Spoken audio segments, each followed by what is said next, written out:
Uh, Good morning, everyone. Welcome to our event with our guest speaker, Professor Troy Rule from Arizona State University. I'm Aubin, and I'm delighted to say a few words about our program, which is funded by the European Commission through the H2020 program and Marie Curie Action. This month, our series will also feature two additional speakers, including on December 8th, Professor Robert Percival from the University of Maryland on democracies and their response to the climate crisis.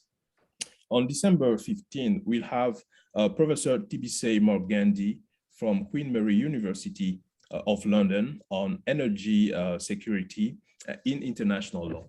Feel free to visit our website, www.uh.uh.uh.uh.edu/INAR-Center, where you'll find the upcoming events in the series, but also you'll access for free our archive with the past recordings in our program. Now I'll hand it over to Professor Gina Warren, co-director of our center and our chair this morning. Awesome. Well, thank you so much. Thanks to everyone for joining. We have a pretty small group this morning. And so if anyone would like to, raise your hand at some point, I'm sure that would be fine, or have any, or put any questions into the chat. We can do it that way as well. But welcome, everyone. I'm honored to be here moderating today for Professor Troy Rule, who's a professor of law and the Joseph Feller Memorial Chair in Law and Sustainability at Arizona State University's Sandra Day O'Connor College of Law. He graduated with honors from the University of Chicago Law School in 2005, where he was the John M. Olin Student Fellow in Law and Economics, and practiced law for 4 years at K&L Gates in Seattle before entering legal academia. Professor Rule is the author of 2 books, Solar, Wind, and Land, Conflicts in Renewable Energy Development, and the Renewable Energy Law, Policy and Practice textbook. And then 3, actually, so sorry about that, and the Law of Property, right? So that's a separate one. So three books, and he's also published more than a dozen legal academic articles, and has op-eds that have appeared in newspapers and Wall Street Journal and LA Times, and obviously is just all around awesome. In recent years, he has worked on policy research projects that were funded by the U.S. Department of Energy and the U.S. Department of Defense, and he received, of course, an Outstanding Teaching Award in 2016. So let's welcome Professor Rule here, and I will turn it over. Hopefully, I think everything will still work on your end, so check that. Let's make sure. Let's see here. Yep, it's letting me. Perfect. Well, thanks first of all to Aubin and to Gina for this invitation and for moderating today, and everyone at University of Houston Law Center for organizing this event, giving me a chance to talk about this current project I've been working on the last few months. I was just telling them before we started here that in the pandemic, there's fewer opportunities to get feedback. So this is a work in progress, and I'm really grateful for this opportunity to hear some feedback on a project, and really welcome all of your insights, since this has not been submitted to any journals yet, and probably will be submitted in the spring cycle. This is a project that has been sort of ruminating in my mind for, I would say, 4 or 5 years. And I think it's kind of a provocative project. I put off writing it, but I think it just really, it's a problem that has always existed, but it's recently grown into, I think, more of a threat to some really important policy objectives related to sustainability and sort of consumer welfare. And so the problem can be framed in a lot of ways, and I've kicked around different approaches. I decided to ultimately call it this: utility mission creep. So because the arguments of this paper are a little bit abstract, I'm going to just sort of summarize the main points first, so that you have sort of a roadmap and see where I'm going with this presentation before I then go through each of the points. So here we are. Here are the main points of this presentation and of this paper. First, if any of you who have taught utilities law or even energy law sort of know, utility regulation, electric utility regulation is very intrusive. It's a very heavy form of regulation. And it is designed really to just deal with one type of market failure, which is the natural monopoly problem. So, and it's really designed to do that for markets for grid supplied electricity and not really anything else. That's what it was designed for. That's one of the main premises of the paper. And so secondly, I argue basically that increasingly we are seeing utilities starting to creep into other markets for things other than supplying electricity to customers through the grid. And examples of that we'll go over include rooftop solar, public EV charging, sales of distributed storage, energy storage systems, things like that. And this trend of utilities creeping into these other markets, at first glance, it can seem really advantageous because utilities can potentially, in the short run, accelerate the deployment of some of these technologies.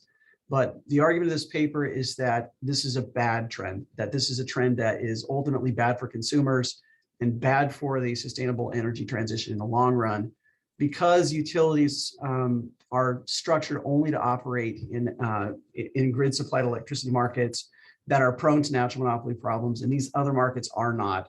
Therefore, allowing them into these other markets creates distortions that are just not justifiable in the long run. And so I argue at the end then that new laws are needed to address this. So that gives you an overview of where I'm going with this. So let me start first with this natural monopoly problem and in grid supplied markets. So most Americans get their energy from, still today, most of them get from investor-owned utilities, which are large private companies with shareholders that are nonetheless heavily regulated through mostly the state government, through public utilities commissions, public service commissions. And this regulatory structure is among the most intense, intrusive structures for regulating anything in the United States. Basically, what utilities agree to, and those who have again taught utilities law, we know this very well. The state promises under this sort of what's known as regulatory compact, they promise that they will protect utilities from competition. So utility gets a service area, an exclusive area that is their exclusive service territory, and they're protected from competition within that space, meaning that no other utility can offer to sell electricity across the grid in that space. And the state promises utilities that they will be able to recover their costs, their capital expenditures, and even earn a return on investment. So they get to recoup their operating costs, get a return on investment on any of their capital expenditures. And so it's a pretty sweet deal for them. Think about that in almost any other context. The state protects you from competition and guarantees your profits. But in return, utilities have to make some promises too, and they promise to serve everyone within their exclusive area that's willing to pay. They have to provide service to everyone, and they have to allow the state to set their prices. And so this is pretty sharp contrast to the approach that's used in markets for basically any of the products that use the energy. Think about the products for TVs or toasters or computers or anything like that. None of this structure applies in those contexts. Instead, what you have is several producers that are competing with each other on price, on quality, and all of that competition, sort of this capitalistic market system. If you think of economics, Adam Smith and the invisible hand, this is the basis of our free economy, right? It's crucial to our prosperity in this country that we have this capitalist system in which companies can compete against each other, and that promotes innovation and it drives down prices and it benefits consumers, benefits everyone. So you might ask, well, then why are electric utilities regulated so heavily? Why do we have this special structure for them? And why don't we just let them compete and set their own prices? And there are a couple of possible explanations for the emergence and use of this approach, this very heavy regulatory approach. One is based on economic theory, and the second is based on political theory. And I think I'll just describe the political theory one first because it's simpler and it's a little bit more of a cynical explanation. So the sort of political economy theory for this type of regulation is, look, early 1900s, there were emerging these private utility companies, And they were increasingly facing competition from municipal utilities. So think of a city who has its own utility. And so there was this competition between private utility companies and municipal utilities. And the municipal utilities had some advantages. One of them was that they could borrow money through public financing, and that would allow them to get capital at a lower cost. And so they had a pretty big comparative advantage over private utilities. And because of this, private utilities were sort of backs against the wall. They were feeling a lot of pressure and could tell that they were, it was going to be difficult for them to grow. So Samuel Insull famously started lobbying for cost-based regulation. So basically, these private utilities went out, Samuel Insull leading the way, saying, why don't we regulate our market more, which is an unusual thing for a private industry to do. But they recognized that this could be to their advantage. And they convinced states throughout the country to adopt the model that you see on the screen. They basically said, this is better for us because look, if we do this, if we adopt this, we're now on even footing with these municipal utilities because we have guaranteed returns on investment. We have access to cheaper capital as a result of that. And we're going to be protected from competition. So we don't have to worry about municipal utilities cutting into our service areas. And so it was in their interest to allow this. So that's the sort of cynical political explanation for why we still, and of course this continues today because once these benefits are locked in for utilities, they have really strong incentive to hold on to them. So they're the incumbent stakeholders now, and they're just gripping onto these things and not going to allow these benefits to slip away. And so it persists even today. The economics-based rationale for this model is a little more nuanced. And the first concept that's relevant to that is this idea that these markets are clothed in the public interest. So anyone who's studying an energy law, you surely cover Munn versus Illinois, this case, basically presenting this idea that industries that are clothed with the public interest can be more heavily regulated. And secondly, getting more than deeper into the sort of microeconomic explanation, basically this industry would fail, the market would fail if there was not intrusive government regulation. So the idea of a market failure and the type of market failure for these markets is the natural monopoly problem. What is the natural monopoly problem? It's the idea that if left to itself with no government intrusion, this market would result in a few large monopolies dominating the market. And why is that true? Well, because the market for distributed electricity requires producers, think of utilities or any company that wants to sell grid supplied electricity, it requires them to invest huge sums of capital up front. They have to build out giant transmission and distribution line infrastructure and substations, and all that is very, very expensive so that they can run power lines into everyone's homes and everyone's businesses. Once they've done that, then it's really difficult for anyone to enter into that market and compete because they would be this entrant and they would then have to expend all of that capital just to begin to start competing. So we could talk about declining average total cost curves and other things, and I probably won't get into that at this point, but we could talk about it more in Q&A if people aren't familiar with that idea. But basically, it's really hard for any potential competitors to enter into these markets once a single first mover has established a grid system. And also economies of scale cause for the optimal firm size to be very large. So as a result of this, we tend to just get these de facto monopolies. They just happen because of the practical realities of the nature of these markets.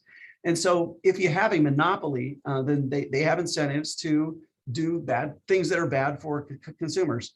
They will restrict output, and they will drive up prices to increase their profits. How would a utility restrict its output?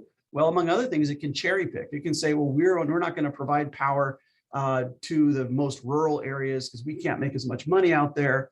We're just going to focus on providing it in places where we can get the highest profit and highest return. And then some people might be left without electricity.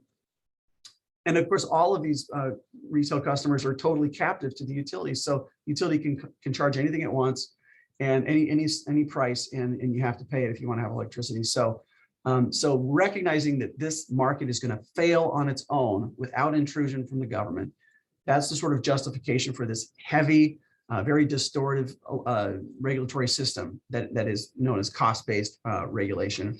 And that's the sort of economics justification for this. Now, you might say, well, there were utilities that were competing against, or excuse me, there were municipalities that were competing against these private utilities before Samuel Insull got all convinced everyone to go with this model. Maybe we should just go back to that. Well, there are still obviously municipal electric utilities throughout the country. Some people would say, well, they have their own bureaucratic inefficiencies. They have weak economic incentives to innovate. And so they're prone to corruption. That was Insull's argument before.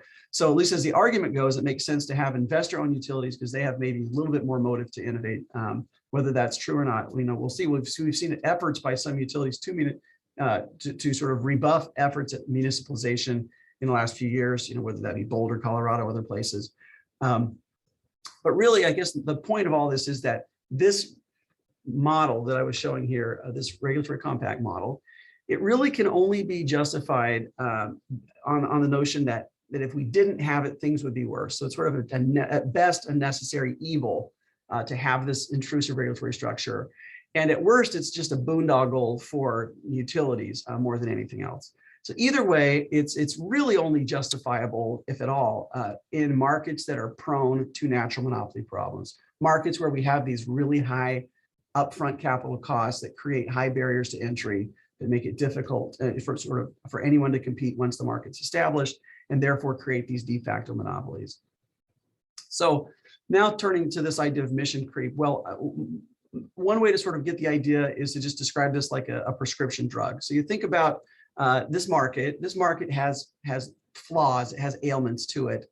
It has sort of a disease, which is that it tends toward these monopolies. So that's the idea is we need some policy prescription to treat that. And the utility regulatory structure is what we've come up with. We basically use the utility regulatory structure and cost-based regulation to treat this specific disease of natural monopoly problems. But there are major adverse side effects to doing it. So there's the distortive impacts of this because there's first of all, really high administrative costs associated with this market. It is prone to capture, meaning that the private utilities can capture the regulators, and that's been very evident last 10 years. And so it's only justifiable, if at all, if the disease exists in the market. So this market has the disease, so maybe its side effects, the benefits outweigh the side effects. Just like you wouldn't take you wouldn't do chemo if you didn't have cancer. You wouldn't want to have this type of regulatory structure unless the market really needed it, unless there really was market failure. So with that idea, let's go ahead and talk about what is the utilities mission. And so basically, what's the prescription for utility regulation and for utilities themselves?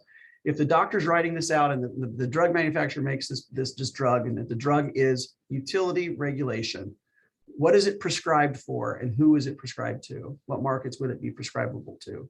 Well, statutory definitions at the state level give us some insight into this.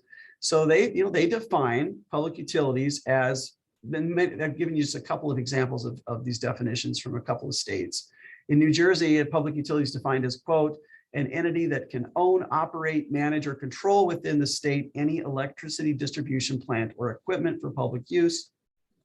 In Florida, same type of definition. Obviously, if you're in a restructured state like Texas, you're going to have a narrower definition of public utility. And if you're in a traditional regulatory state, you're going to have a somewhat broader definition. But either way, it's sort of focused on this idea of grid supplied electricity, providing that for a price to markets. So that's the mission. That's the mission that these utilities were created to perform. And so what is mission creep then? Mission creep is a term that sort of came out of the 1990s, military officials describing certain military missions in mostly the Middle East, and saying, look, we initially went in, think of like Afghanistan, we went in and we were intending to do certain things. We had a mission as a military in this place, in this occupation or whatever, but now we've allowed that to creep into other things. And generally mission creep has sort of a negative connotation. That term is viewed as negative because it suggests that maybe we're getting beyond what we should be doing and there could be costs to that. So for utilities, utility mission creep occurs when a utility engages in activities that lie squarely outside of its intended mission of providing grid supplied electricity. And I thought I would just give one example that's sort of an obvious one to sort of help, sort of solidify that idea in our minds, which is, we'll just suppose that a big utility, say PG&E or some large IOU, they decide that they want to start selling household alkaline batteries, like the ones that are in these pictures, right? That you stick inside of whatever sort of little device you have in your house. So suppose that PG&E goes before state regulators in California and says, look, we want to start selling this type of electricity. This is a type of electricity, and we want to start selling it. So please approve for us to, borrow some money at our very low rates, which we have access to because we're a utility. And we're going to build a factory that makes AAA, AA batteries. And we're going to fold the cost of the factory into our rate base. And then we're going to start up. We basically have zero risk because we have the backing of the state. We basically are guaranteed returns with all of this. And so we'll start selling batteries right up against Duracell and Energizer. That will be the PG&E batteries. And we'll just sell them right up against that. And it'll be good for consumers because we have access to really cheap capital. We have lower business risk than Energizer or Duracell do. So we'll be able to undercut their prices and it will benefit the market. So should they be allowed to do this? Well, hopefully you recognize no. And there's no way that the California Public Utilities Commission is going to allow PG&E to start selling alkaline batteries. Why? Well, a few reasons. One is it really just falls flatly outside of its mission. And meaning it doesn't fall within those definitions that we were describing of providing electricity across a distribution grid. That's what PG&E is designed to do, not to sell alkaline batteries. But why is that? Why does it have that definition? It's because this is a healthy, functioning market. There are relatively low barriers to entry into the alkaline household batteries market. There are lots of knockoff brands of batteries. Target makes their own batteries and other companies. There's lots of competition in this market, and that helps to already naturally keep prices low. There are a lot of producers, and there's really no need to allow PG&E to start participating in this market. If we do, it would be like giving chemo to someone without cancer, meaning we're taking this intrusive regulatory structure and elements of it, including utility themselves, that have distortive effects, that have negative side effects within markets and high costs. So these negative side effects, and we would be allowing them to go into this healthy market, and the cost would outweigh the benefits of doing that. And so that's the idea of mission creep. So why are utilities feeling more pressure to do this now? Well, I think there's a few reasons. And one is this can be summarized or encapsulated in this death spiral narrative that I'm sure many of you have heard of before, right? So just take the market for solar, rooftop solar as an example. And there's several examples like this that are existing throughout this sort of sustainable energy movement transition that we're seeing right now. But for the market for rooftop solar, think about it from the perspective of a utility. They have always had a 100% monopoly. They've always been the only providers of electricity, the electricity you need to run your TV and your appliances in your house. And then suddenly they're having these utility regulators say, well, let's help through net metering and renewable portfolio standards. Let's help a competitor come into your market. Let's help Sunrun and Vivint and Tesla Solar. Let's let these companies come in and begin competing with you by selling rooftop solar panels and arrays and putting them on people's roofs and leasing them to people and allowing people to actually save money every month by getting power from their rooftop rather than from you, the utility. And the utilities look at this and say, well, we don't feel like we're being protected from competition anymore. Utility regulators, you've always protected us from competition. Now you're enabling this new form of competition. And there's a problem with it too, which is that every time someone puts solar on their rooftop within our service area, we sell fewer kilowatt hours of power. So our total kilowatt hours sold goes down.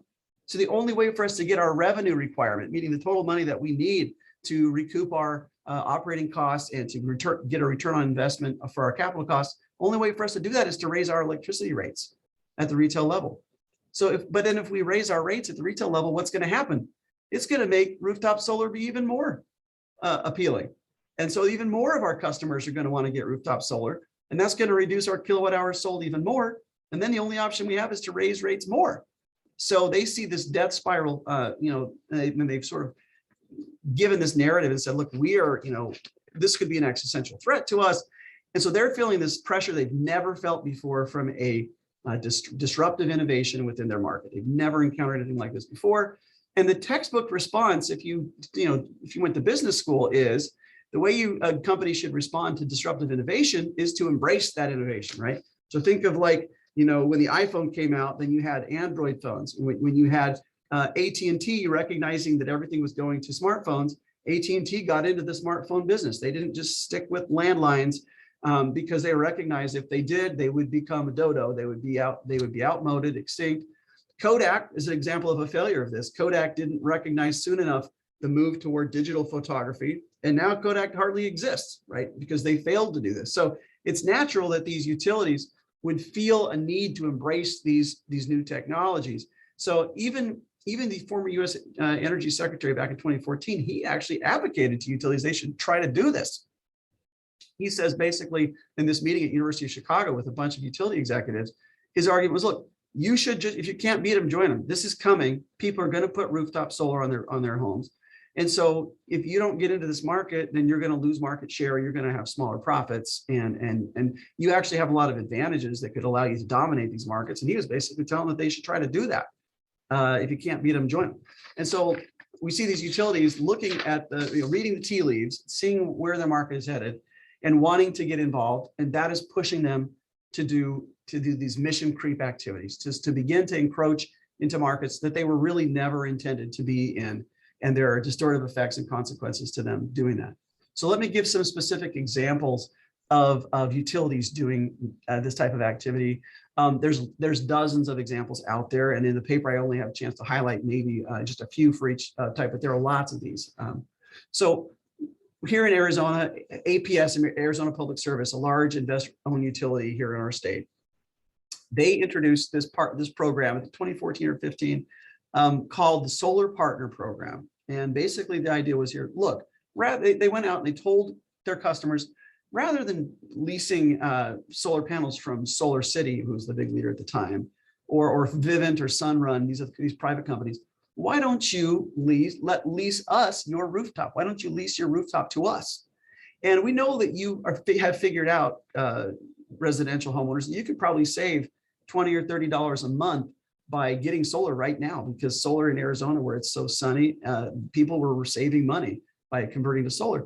They said, we know you could probably save some money, but why don't you just do a low risk thing with us? We'll give you a credit of $30 a month, so you don't have to go try to chase a savings through your own solar array. We'll just lease your rooftop from you for $30 a month, and we will put APS owned solar on the roof, and then we'll just feed that power back onto the grid. It will all be our power. We'll get all that electricity, and then you'll get your savings. And why don't you do that? Well, it quickly filled up. As soon as they released this program, the 15,000, which was the max for this initial rollout, quickly filled up, and people did this, right? So every one of those people that got solar from APS, they didn't get solar from Sunrun or Vivint. So think if you're Sunrun and you're watching, you're looking at this, like you have this giant elephant in the room now, right? This new competitor who now has all of these competitive advantages of having access to a customer base of 1 million people, 1 million households.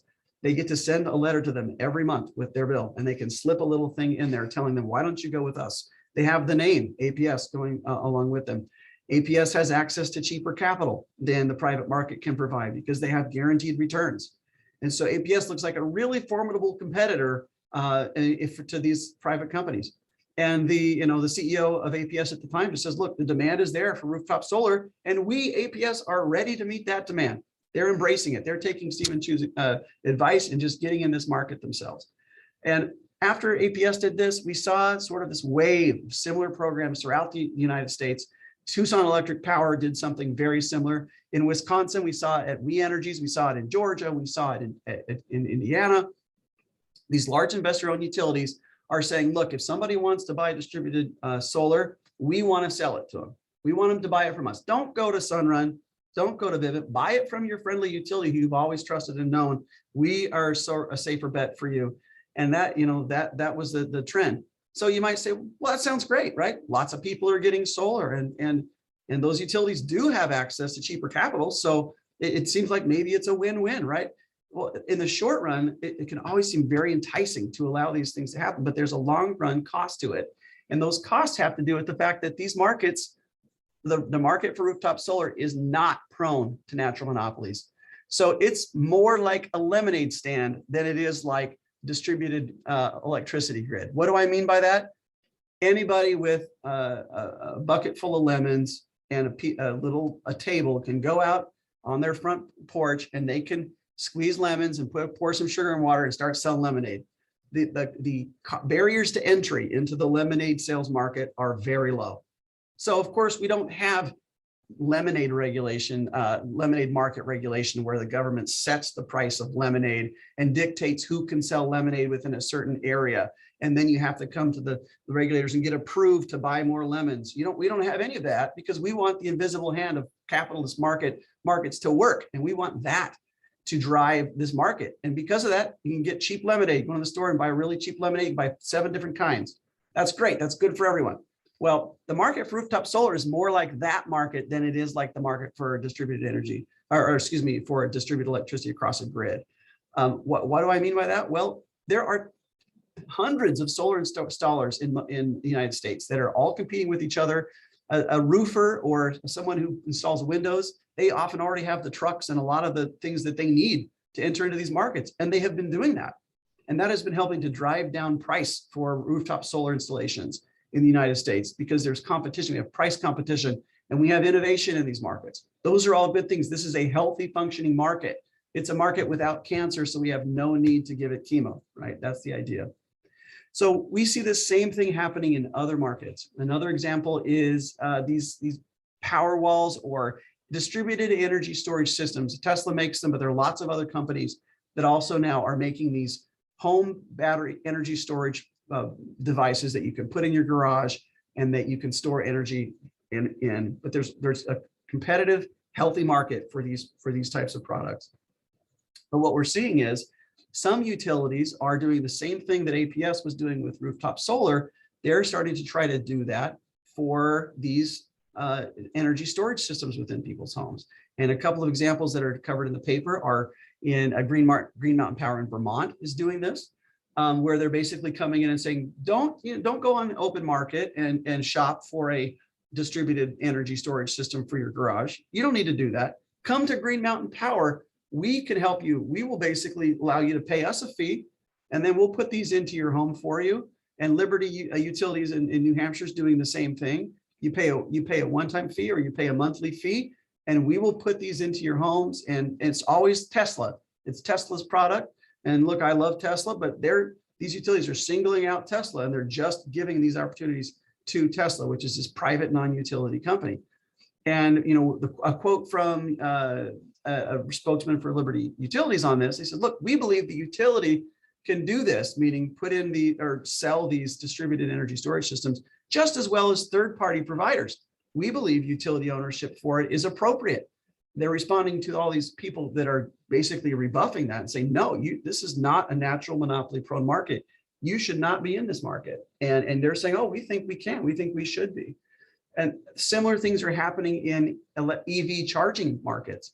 So several utilities just in the last couple of years have started to get approval from their state regulators to use ratepayer funds to build EV charging stations. And again, there are dozens of companies out there that are doing public EV charging. There's Blink, there's EVgo, Tesla has its huge network of EV charging. There's lots of companies, I could list several of them, that are competing with one another, deciding where they want to build these. But we have these utilities and going to regulators and say, why don't you let us build these EV charging stations? And so they're getting approval to fold this into their rate base and pass costs on to consumers and build these EV charging stations. And it's been interesting to watch because they've really struggled to figure out how do we set price for these, because they don't want to do it cost-based because it would be too high. Because basically what's happening here is we have giant cross subsidies. We have huge cross subsidies from poor, ratepayers without electric vehicles to users of these EV charging stations, because the charging stations can't pay for themselves. And yet utilities who often say, well, it's unfair to have cross subsidization. That's what they say against net metering. In the context of these EV charging markets, they don't seem to care about cross subsidization. They think it's fine. In fact, they don't even want to talk about it because they see this as an opportunity for them to add to their rate base, right?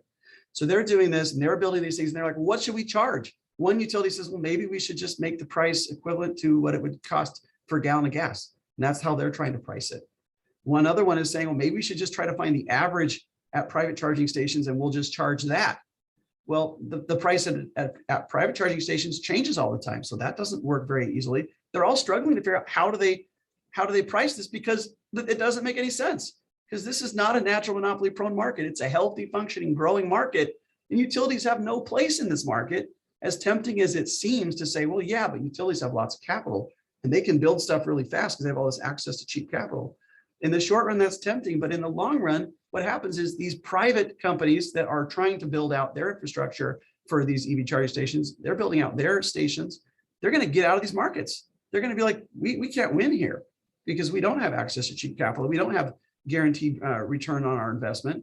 And so we're not going to do this. Other utilities, we've seen SDG&E down in San Diego, they got approved to do this, and they had just major cost overruns. They spent more than 80% more than they were supposed to, and leading to a regulators telling them they have to do an investigative audit by a third party because they couldn't do this price effectively because they're a bureaucratic utility. They're not a private company. They should not be engaging in this market, and yet they are. There are even other examples of this, and the article talks about less direct forms of utility mission creep. Two main kinds of those. One is a utility using its status and its privileges as a utility to help a particular non-affiliate that isn't a utility. So in the case of Green Mountain Power, them basically helping Tesla. That's a form of utility mission creep that where they're basically using their advantages to help a private company in a private market. Or two, there are situations where a utility forms a subsidiary that is a non-utility affiliate, and they use their status, the utility uses its status as a utility to help give a competitive advantage to that affiliate. And one example is Duke Energy doing this. They're basically formed this subsidiary, and they're now offering these what they call fleet services, where they're helping to consult companies on going toward EVs. And really, the utility has no business in this type of market. It's not a market that's prone to national monopolies. You don't need to have tons of capital to get into this type of consulting business, but they are doing it. And there's a lot of fear that they could use their connections and their influence as the big utility to basically crowd any other competition out of that emerging market. So why is this a problem? So more specifically, why is utility mission creep potentially a problem? I think there's at least 5 reasons, and I've sort of talked about many of them already. The first is stunted innovation. So if a utility comes in and starts dominating the rooftop solar market and they become the only game in town, then why does that utility have any incentive to really go after innovation? Once they have sort of dominated that market, they have control, and they don't have that incentive to innovate like all of these competing producers used to have in that competitive, healthy market. This will lead to slower long-term market growth, meaning prices don't come down as quickly, quality and efficiency doesn't improve as fast, so you're going to have slower growth. And that also leads to fewer consumer choices. You either get to go with the utility or no one else. People always complain with, like in the cable markets, all you got is Comcast, it's your only choice. So Comcast has no incentive to give good customer service. They can charge what they want. That's where you would head toward if we allowed the utilities dominate these markets. And long run, from a sort of a policy side, this leads to a slower transition to sustainable carbon-free energy, because all of this market growth, that is what's driving this transition. And so in the long run, even though it's tempting in the short run to say this is really good, the long run costs could be pretty significant. So lastly, and I'm trying to think how much time, I'm looking at how much time I've used here. What do you do? So if we think this is a problem, which I argue that it is, what are some possible solutions to it? Well, first, I think states at the state level, state governments could more clearly describe what the mission of a utility is. They could be more explicit in statute about what a utility is, and they could even more clearly prohibit utilities from entering into other types of markets. They could explicitly prohibit that. State legislatures could also direct their utilities commissions to police this. So they could put restrictions in place and then give a charge to utility commissions to prevent utilities from creeping and say, your job is to make sure utilities don't creep. This is a part of your job. And lastly, and the paper gets into this, I haven't really touched on it much in the presentation, but sometimes utilities they will use some arguments basically saying, look, we can help to push this market along, or we can promote justice goals better than the free market can. And I'm basically arguing in the paper, and if we can talk about this more if you want in the Q&A, that there are other strategies available to pursue these goals and to push this market forward other than having the utility enter into these competitive markets. And so we just need to be more cognizant. Policymakers need to be more aware and pursue, whether it be justice goals or just sustainable energy policy goals through means other than allowing a utility to creep into a market where it doesn't belong. So I think with that, based on the time, I think I'll go ahead and turn it over for questions and look forward to hearing if you have any thoughts or advice on this project. Thanks so much. Excellent. Thank you so much. Okay, are you able to stop share on your screen, and then we'll Yes. get everyone on? Mm-hmm. And so what I think would be great is I have tons of questions, obviously, and things that I would love to comment on. But given that we have 11 of us on here, I think it would be fun to also have everybody raise their hand and actually ask questions if you would like directly. Sure. I do have one in the chat too. Let's see. Just to get it going, warm everyone up. So one question, to what extent could utility mission creep slow the overall effort to the low carbon shift? And I actually had that too. And so I'm going to phrase it. Let me just make sure. So I said, I was thinking this as well. So given the climate change dilemma, right, immediate dilemma, could we argue that it doesn't really matter how we get the renewables into the system, we just need to get them in, and maybe this is one of those avenues that we can take advantage of? Yeah, I think that's really the enticement, right? That's the narrative that these utilities want us to buy into, right? They want to say, look, this is urgent. We've got to move toward zero carbon like now. And so if we have this urgency, the best way to do it is to let the utilities do it. That's really their main shtick, like their main argument. Well, just the infrastructure bill that was approved by Biden by the Congress last month that came through is $7.5 billion for EV charging infrastructure.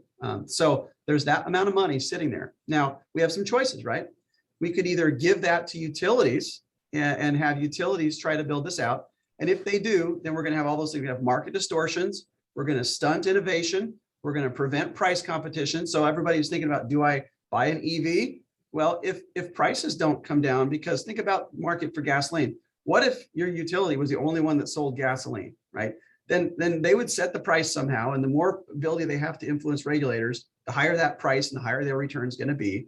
And you have one choice where you buy gasoline. Really, gas prices right now, even though they seem high, there's a lot of they are high right now. But there's a lot of competition that keeps those prices down, right? Gas stations don't make a very big margin on gasoline most of the time. And that's good because Chevron's competing with Shell and they're competing with Exxon. They're all competing with each other. And that's good for all consumers, right? That helps to drive that market. Well, think about 20 years from now, what is it going to look like for EV charging? Are we going to have one provider? Which very well could happen if we let utilities get in. It's a one-way ratchet. Like look at the effort to deregulate electricity markets, right? The economists have been saying since the 60s that we need to deregulate generation, that it would be more efficient to allow generation, to restructure and not have generation be part of the cost-based model. But most states have not been able to crack that nut because these incumbent stakeholder utilities are just holding on to that market. They don't want to give it up. So once we let utilities into rooftop solar, once we let them get a foothold in EV charging, we're not going to get them out of there. Like there's no way they're going to leave that market. And they're just going to, because they have advantages over time, they're going to take over. They're going to dominate. So I think we have to be careful not to get that, allow that sort of myopic view of things to force us into a policy structure that's going to last indefinitely and could really slow long term. At this point, less than 2 people drive EVs. So this market is embryonic at this point. We need to look long term, right? We don't want to focus on 2 to 10% and say, well, utilities can get us from 2 to 10% by putting more charging stations out there. We need to think about how we're going to get to 100% as fast as we can. And that is going to be done better through private markets for these non-natural monopoly prone markets than allowing utilities to be involved. That's at least my view. Okay. Questions from the audience? Yeah, I've got a couple. Can you hear me? I can. Okay, I'm George Hepburn. I'm a retired utility lawyer, okay, and have been in the business for about 50 years. So I've seen a lot of the history that you're talking about. And a couple of questions or a couple of observations. One, I agree with you on cross-class subsidies or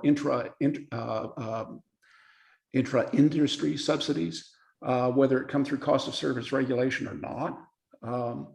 However, I would also make the observation is that once utilities have stepped out of their space and get into other things, they generally fail at it. They are not particularly good at entering into competitive markets, even with subsidies.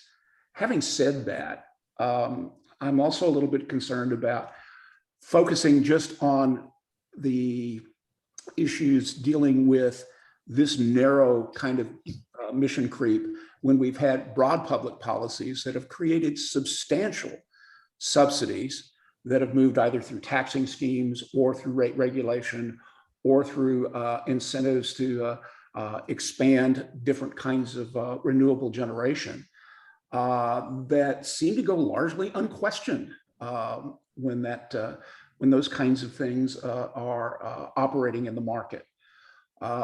Again, if we're looking at market forces that we really would like to have drive the energy decision, why would we just confine ourselves to looking at what utilities are doing outside of their normal cost of service space? The other observation that I would make is that probably the biggest, or how do I phrase this? The biggest concern that utility executives have had over the years has been reliability. This is kind of their driver in a lot of the decisions that they make. The problem that I've seen over the last 40 years, and particularly since the 1980s, is that those kinds of people have largely been driven out of the business. And that has become, I think, a major contributor to issues that we have experienced here in Texas with reliability, as demonstrated last February. And those are the kinds of things that really are, those are the things that keep utility executives up at night, worrying about how that's going to happen, particularly when they don't have any control over it. As you know, in the electric business, particularly with an ERCOT, we've had this massive restructuring where the transmission and distribution utilities really don't have their finger on reliability because they're not in the generation business. They're not in the gas supply business. They don't have the vertical integration that other utilities have in other states. So when you start looking at those kinds of things, okay, you really need to be cognizant of the fact that, yeah, restructuring has its issues, and some of them do not become readily apparent until decades after those decisions have been made. The path that we're on in Texas was established in 1999, and it took that long for that fruits of that labor to be recognized. And I think it's a real problem. I'll turn it back over to you. Thank you. Yeah, so thank you. Let me respond to a few of these. So the ones, your first argument was, utilities tend to fail when they creep into non-core markets or non-mission markets. That may be true. There are probably examples. Sure, there are examples of that where they have attempted to do that and failed. I guess my response would be, I don't know that necessarily justifies allowing them to just enter into markets, though, right? The mere fact that they often fail, I don't think they say, they go before a regulator and say, yeah, we understand this is not within our mission, but we'll probably fail, so let us do it anyway. I don't know that's very super convincing, as sort of a rationale for allowing them to do it, although it might be true, and I'm sure that's happened. On the cross-subsidization point, I didn't get to really emphasize my point there, which is, there's been a whole lot of talk about cross-subsidization as it relates to solar and net metering. That's really been the driver.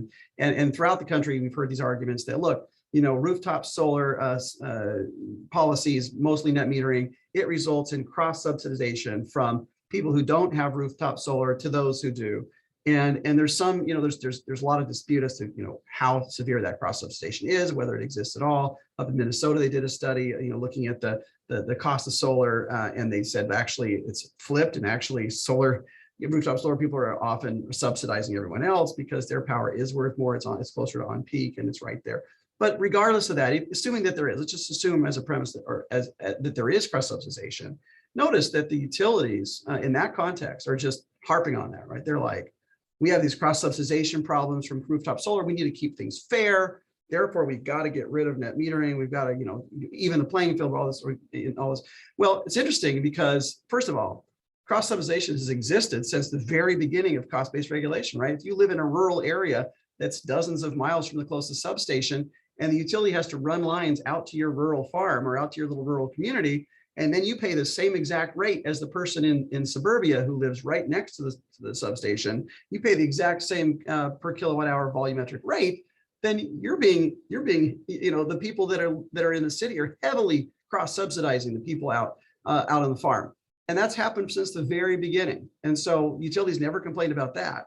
So that's the first point. Second point, now we see cross-subsidization, for instance, in these EV charging markets. You have these utilities coming in saying, let us fold into our rate base all of these EV charging stations, and then these can't pay for themselves. So we're going to have to borrow money from all of these ratepayers, essentially, and we're going to ask our ratepayers, 98% of whom don't have EVs, we're going to ask them to cross-subsidize. And utilities don't mention cross-subsidy in that context, right? They don't want to talk about cross-subsidies because they want to fold this into their rate base. In this case, it's adding to their budget, it's adding to their ROI or to their profits. So they don't want to talk about cross-subsidization, even though their very proposal is for cross-subsidization of these EV charging stations. And so it's an exact opposite, it's like they're speaking out of two sides of their mouth when they say cross-subsidization is horrible and unfair as it relates to solar. And then cross-subsidization, we don't want to mention it, but that's totally what we're doing over here with EV charging stations. So I think they've got to straighten that out. And then as it relates to reliability, I agree that, that there's big problems. And Texas really showed a lot of how you could do deregulation in the wrong way. And so all of these examples that I'm providing, whether it be rooftop solar, public EV charging, or distributed energy storage, all of these, utilities have some role to play. They're going to have to do interconnection on a lot of these things. And what the model that's been working with private companies is they do make-ready locations for an EV charging station. So utilities have involvement in this. They need to make sure the grid's going to be able to support these things, and there has to be updates to the grid to allow for that. But none of them are quite the same as what happened, with these restructuring of markets themselves, where you're right. There were not enough guardrails put in place in Texas. We had poor weatherization of natural gas plants and wind turbines in many cases. We had pipelines that were not properly weatherized. We didn't have guardrails on the price of power, which caused some people to have astronomically high power prices. We didn't have any of those guardrails in place. It was sort of laissez-faire, and that came back to just horribly bite, Texas in a lot of ways. And so there's lessons that need to be learned from that. I don't think any of those types of consequences, though, are really at big risk with allowing these markets that are healthy functioning markets for things like putting solar on someone's roof or selling them batteries for their garage. Those types of markets are allowing them to function in a private way as they have begun to do and as they really should do. I don't see that causing the types of reliability, wide scale reliability problems, the same that are on the scale as what we've seen in Texas. That would be my response. Great. Okay, so I was thinking about this as I read your paper and as you were presenting, and I think that it's really tough to draw this line of the mission creep and try to figure out where that line might be. And one of the things that occurred to me is that, utilities are defined as electric distribution companies, right? And I'm trying to wrap my head around the argument that distributed generation is not generation that would be included, right? So it almost feels like the argument you're wanting to make is that, or are making, is that it, as long as you're staying centralized utility, then you're in your space. But once you get distributed, then you're not. And I'm not sure how comfortable, right, I feel with that and where that line should be. And so that's kind of one thought. And then I just want to add one more, is that the energy storage stuff, right? So utilities are now being required in many jurisdictions to have energy storage. And so one great way of doing that is utilizing rooftop solar for this. And it's actually being encouraged in a lot of states, California in particular, right?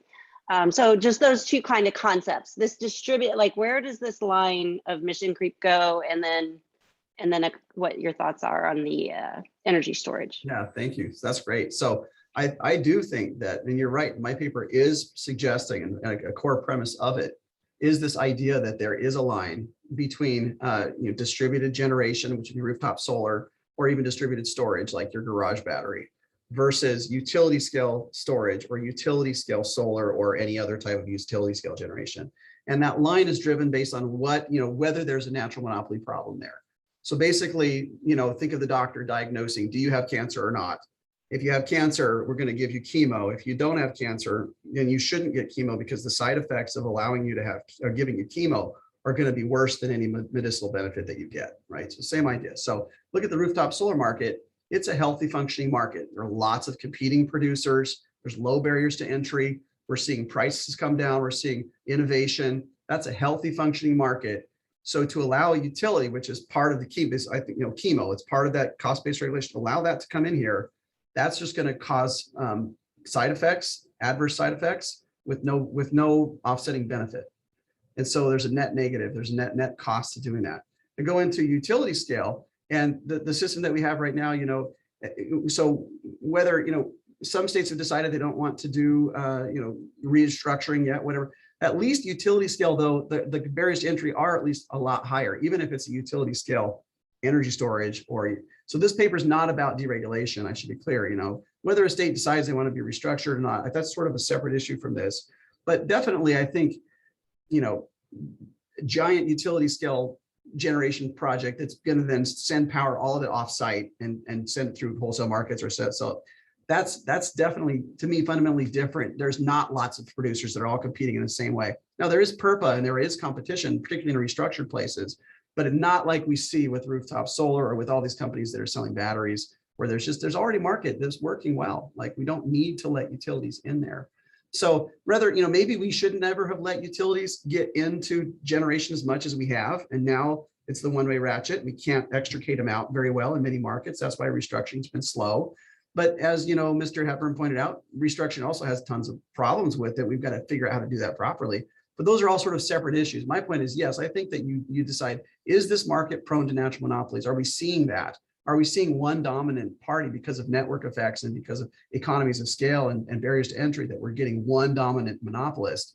If that's the case, then maybe we need to maybe that's appropriate for cost-based regulation.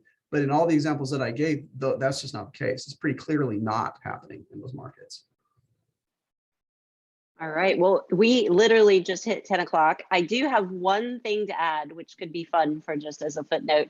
So in Texas, before 2019, lemonade stands were actually highly regulated and required a permit of $150 before you could sell lemonade, even if you were a kid. So it could be fun for a footnote in your cool. Lemonade analysis. But anyway, no longer a requirement to get a permit in Texas to sell lemonade from a lemonade stand. So that we're glad for that. But thank you so much. Thank you so much for a great conversation and a great project. It was fantastic to hear about it. I have some comments in the chat that I will make sure that you get. And then I also have a few more things that I'll send your way as well. But thank you so much for presenting with us today. Thank you. Thanks to everybody who gave comments as well. Appreciate it.